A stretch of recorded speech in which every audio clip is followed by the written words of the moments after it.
잠언 파노라마. 주제: 여호와를 경외하는 것이 지식의 근본이다. 잠언하면 어떤 선입관을 갖게 되는가? 격언집이나 명언집이라는 관념입니다. 그런데 잠언의 구원과 결부되는 여호와라는 호칭이 무려 87번이나 등장한다면 형제는 놀라지 않으시겠습니까? 여호와라는 호칭은 하나님이라는 호칭과는 달리 언약과 구속 등과 결부된 칭호로 이는 잠언서의 성격을 나타내주고 있습니다.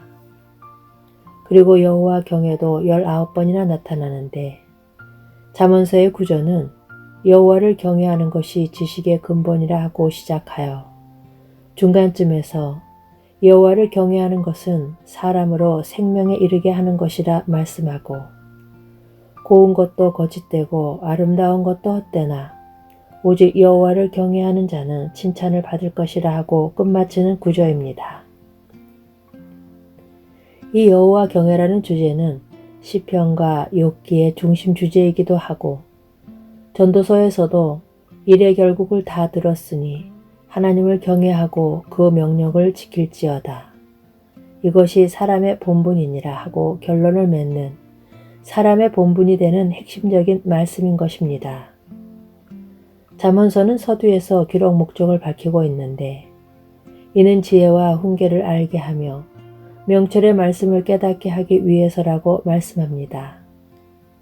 지혜가 여호와 경외와 결부된 신학적인 의미를 함축하고 있다면 훈계는 실천윤리라 할 수가 있습니다.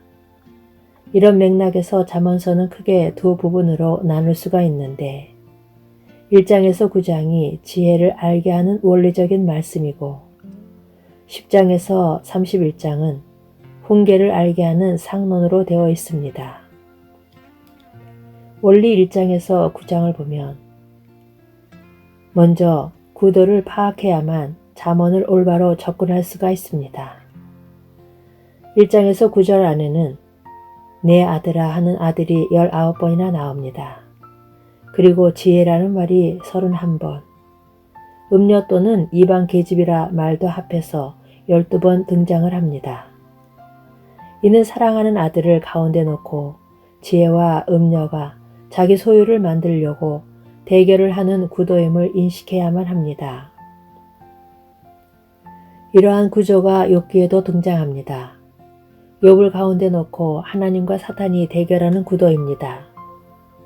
그리고 이런 영적 싸움은 에덴에서 시작하여 이제도 계속되고 있다는 점에서 잠언서가 우리에게 적실성이 있는 것입니다.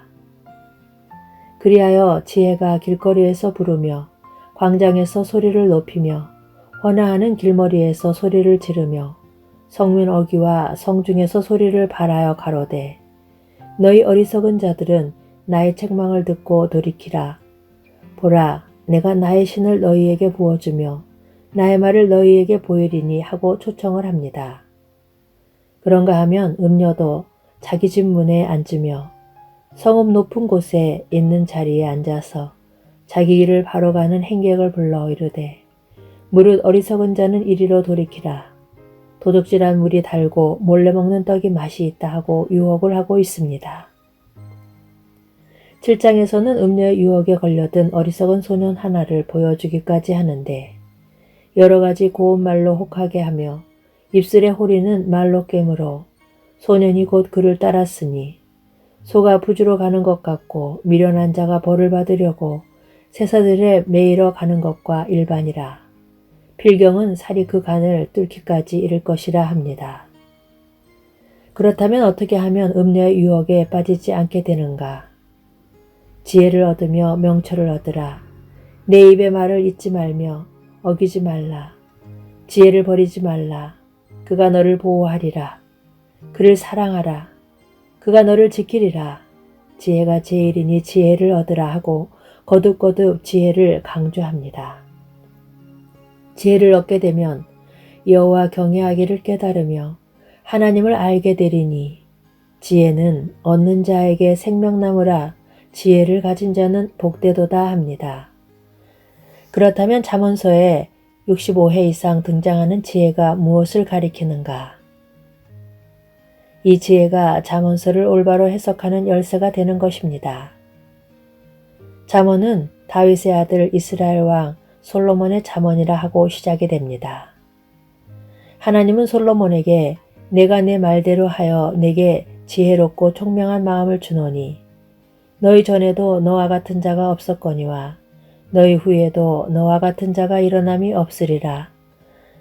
지혜를 주셨습니다. 솔로몬은 서두에서 여호와를 경외하는 것이 지식의 근본이라고 말씀하고 있는데 솔로몬에게 베푸신 지혜가 철학적인 지혜이겠습니까? 솔로몬은 하나님께 받은 지혜로 잠언과 전도서, 악어서 등을 기록했습니다. 그리고 이 책들의 중심 주제는 그리스도를 증거하는 것입니다.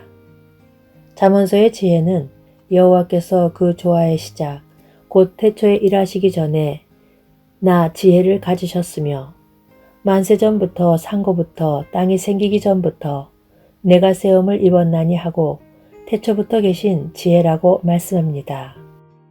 내가 그 곁에 있어서 창조자가 되어 날마다 그 기뻐하시는 바가 되었으며 창조주가 되시는 지혜입니다. 나의 책망을 듣고 돌이키보라. 내가 나의 신을 너희에게 부어주며 나의 말을 너희에게 보이리라 하는 성령을 부어주겠다 하시는 지혜입니다. 그러면 만세전부터 상고부터 계셨으며 창조자시여 나의 신을 너희에게 부어주겠다 하는 지혜가 누구를 가리키는가 하는 점은 분명해지는 것입니다. 이사야 선지자는 이새의 줄기에서 한 싹이 나며 그 뿌리에서 한 가지가 나서 결실할 것이요 여호와의 신 곧 지혜와 총명의 신이요 모략과 재능의 신이요 지식과 여호와를 경외하는 신이 그 위에 강림하시리니 하고 예언하였습니다. 이 예언이 아이가 자라며 강하여지고 지혜가 충족하며 하나님의 은혜가 그 위에 있더라 하고 그리스도로 성취가 된 것입니다. 이 점을 사도 바울은 그리스도는 하나님의 능력이요 하나님의 지혜니라 하고 분명하게 증거합니다. 또한 예수 그리스도는 하나님께로서 나와서 우리에게 지혜와 의로움과 거룩함과 구속함이 되셨으니 하고 말씀합니다. 그러므로 우리가 온전한 자들 중에서 지혜를 말하노니 이는 이 세상의 지혜가 아니요 또 이 세상에 없어질 관원의 지혜도 아니요 오직 비밀한 가운데 있는 하나님의 지혜를 말하는 것이니 곧 감추었던 것인데 하나님이 우리의 영광을 위하사 만세전에 미리 정하신 것이라 합니다. 이런 맥락에서 잠언서에서도 대저 그들의 구속자는 강하시니 한 구속자와 인자와 진리로 인하여 죄악이 속하게 되고 하는 속죄교리와 대저 나를 얻는 자는 생명을 얻고 여호와께 은총을 얻었을 것임이라 한 영생과 나의 책망을 듣고 돌이켜보라. 내가 나의 신을 너희에게 부어주며 한 성령의 거듭남을 대하게 된다는 것은 이상한 일이 아닙니다. 그러므로 잠언에서도 나를 사랑하는 자들이 나의 사랑을 입으며 나를 간절히 찾는 자가 나를 만날 것이니라 한 그리스도를 만나야만 하는 것입니다. 이런 맥락에서 잠언서는 계속적으로 두 부류, 두 길을 대조해서 제시하고 있습니다. 의인의 길과 악인의 길이 대조되어 있고 생명의 길과 사망의 길이 대조되어 있고 의인의 집과 악인의 집 등이 대조되어 있습니다. 두 부류, 두 길의 대결이 극명하게 나타나는 곳이 9장입니다. 지혜가 그 집을 짓고 7기둥을 다듬고 짐승을 잡으며 포도주로 혼합하여 상을 갖추고 그 요정을 보내어 성중 높은 곳에서 불러 이르기를 무릇 어리석은 자는 이리로 돌이키라 하고 잔치에 초대를 하고 있습니다. 이는 주님의 천국잔치 비유를 연상케 하는 복음초청인 것입니다. 그런가 하면 미련한 계집이 떠들며 자기 길을 바로 가는 행객을 불러 이르기를 무릇 어리석은 자는 이리로 돌이키라. 또 지혜 없는 자에게 이르기를 도적질한 물이 달고 몰래 먹는 떡이 맛이 있다 하고 유혹을 합니다. 그리고 9장은 오직 어리석은 자는 죽은 자가 그곳에 있는 것과 그의 객들이 음부의 깊은 곳에 있는 것을 알지 못하느니라 하고 마치고 있습니다. 이상이 잠언에 나타난 원론적인 말씀입니다. 이처럼 1장에서 9장에 나타난 원론에 확고해야만 10장에서 31장에 말씀하는 상론에 충실할 수가 있는 것입니다. 어찌하여 잠언들이 필요한 것일까? 유혹하는 음녀가 있기 때문입니다. 이 점을 신약 성경에서는 근신하라 깨어라 너희 대적 마귀가 우는 사자같이 두루 다니며 삼킬 자를 찾나니 너희는 믿음을 굳게 하여 저를 대적하라 하고 말씀합니다. 그러므로 10장에서 31장의 내용들은 해설해야만 알 수 있는 그런 것들이 아닙니다. 또한 몰라서 실천을 못하는 것들도 아닙니다. 그런데 어찌하여 실천하지를 못하는 것일까? 원인은 왜 이런 삶을 살아야 하는가 하는 원리에 확고하지 못하기 때문입니다. 기독교 윤리가 다른 종교의 윤리와 다른 점이 무엇일까? 그리스도의 사랑이 우리를 강권하시는도다 한 사랑의 줄에 이끌려 사는 삶, 곧 복음이 이끄는 삶이 다른 것입니다. 잠언은 근 3000년 전에 주어진 말씀들입니다. 이 잠언이 신약의 성도들에게는 어떻게 적용이 되어야 하는가 하는 적용의 문제입니다. 구약 성경을 오늘 성도들에게 직선적으로 적용하는 것이 교훈적인 입장인데 그렇게 하면 그리스도는 실종이 되고 설 자리가 없게 되는 것입니다. 그러므로 잠언서도 명언이나 격언처럼 적용해야 될 것이 아니라 왜냐하면 그러므로 라는 구속 원리에 입각해서 적용이 되어야 마땅한 것입니다. 신약의 성도들이 어찌하여 잠언의 삶을 살아가야만 하는가?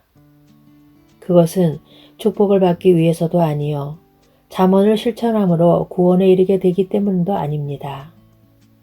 오직 너희를 부르신 거룩한 자처럼 너희도 모든 행실에 거룩한 자가 되라 기록하였을 때 내가 거룩하니 너희도 거룩할지어다 하셨느니라 한 구속의 원리에 의해서인 것입니다. 이런 맥락에서 잠언의 말씀이 성도들에게 지혜와 훈계를 주는 말씀이지만 특히 목회자들에게 주어진 목회서신과 같은 경계도 있다는 점을 유념해야만 합니다. 왜냐하면 사랑하는 아들을 음녀의 유혹에 빠지지 않도록 하는 것이 목회적인 섬김이기 때문입니다. 내 양떼의 형편을 부지런히 살피며 내 소떼에 마음을 두라 하십니다. 이런 경우 바울은 하나님께서 어찌 소들을 위하여 염려하심이냐 전혀 우리를 위하여 말씀하심이 아니냐 합니다. 그러므로 충성된 사자는 그를 보낸 이에게 마치 추수하는 날의 얼음 냉수 같아서 능히 그 주인의 마음을 시원케 하느니라. 악한 사자는 재앙에 빠져도 충성된 사신은 양약이 되느니라 하고 충성된 종에 대해서 거듭 말씀하십니다. 또한 먼 땅에서 오는 좋은 기별은 목마른 사람에게 냉수 같으니라 합니다. 목회자란 보냄을 받은 사신들입니다. 참으로 충성된 사신들이 되어서 좋은 기별을 전해드림으로 주님의 마음을 시원케 해드려야 하겠습니다. 반면 내가 증왕의 게으른 자의 밭과 지혜 없는 자의 포도원을 지나며 본주 가시덤불이 퍼졌으며 거친 풀이 지면에 덮었고 돌담이 무너졌기로 내가 보고 생각이 깊었다 하고 말씀합니다. 우리의 포도원이 이와 같지 않기를 바랍니다. 그래서 게으른 자는 그 부리는 사람에게 마치 이의 초 같고 눈의 연기 같으니라 합니다. 주님은 달란트 비유에서 이와 같은 종을 게으르고 악한 종이라 하십니다.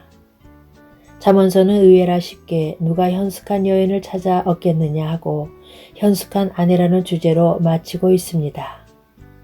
그런데 현숙한 여인이 하고 있는 것들을 주목해 보면 부지런히 손으로 일하며 밤이 새기 전에 일어나서 그 집 사람에게 식물을 나눠주며 일을 정하여 맡기며 궁핍한 자를 위하여 손을 내밀며 등 목회자들이 하는 섬김이라는 것입니다. 그리하여 잠언은 고운 것도 거짓되고 아름다운 것도 헛되나 오직 여호와를 경외하는 여자는 칭찬을 받을 것이라 하고 마치고 있습니다. 잠언서를 통해서 우선적으로 선생된 우리들이 현숙한 그리스도의 신부가 되어야 하겠습니다. 아멘.